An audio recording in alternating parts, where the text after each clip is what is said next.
प्राचीन भारत के एक छोटे से गांव में अर्जुन और विक्रम नामक दो घनिष्ठ मित्र रहते थे।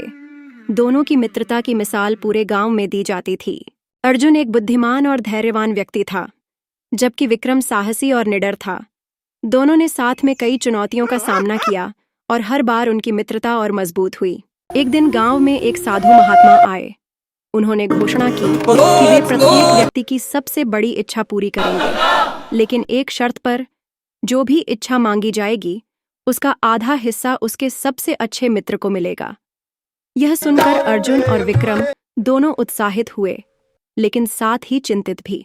विक्रम ने सोचा, यदि मैं धन की इच्छा करता हूं तो अर्जुन को भी आधा मिलेगा, लेकिन अगर मैं कुछ ऐसा मांगूं जो अर्जुन के लिए हानिकारक हो तो मुझे पूरा लाभ मिलेगा। यह विचार उसके मन में घर कर गया। दूसरी ओर अर्जुन ने सोचा, मुझे ऐसी इच्छा मांगनी चाहिए जिससे विक्रम को भी लाभ हो और हमारी मित्रता और मजबूत हो। अगले दिन दोनों साधु महात्मा के पास पहुंचे।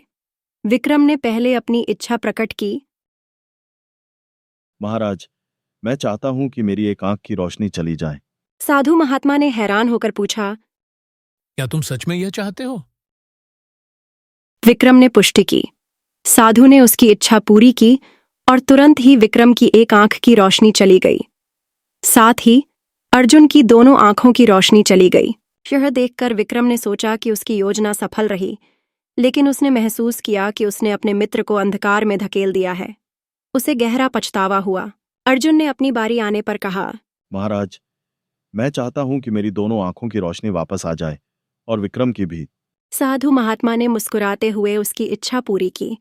दोनों मित्रों की आंखों की रोशनी वापस आ गई। विक्रम ने आंसू भरी आंखों से अर्जुन से माफी मांगी। मुझे क्षमा करो मित्र, मैंने स्वार्थ में आकर तुम्हें कष्ट पहुंचाया। सच्ची मित्रता में क्षमा और समझ आवश्यक है। हमसे गलतियां होती हैं, लेकिन उन्हें सुधारना ही सच्ची मित्रता की परख है। सचमुच, सच्ची मित्रता स्वार्थ से नहीं बल्कि परस्पर समझ, त्याग और क्षमा से मजबूत होती है।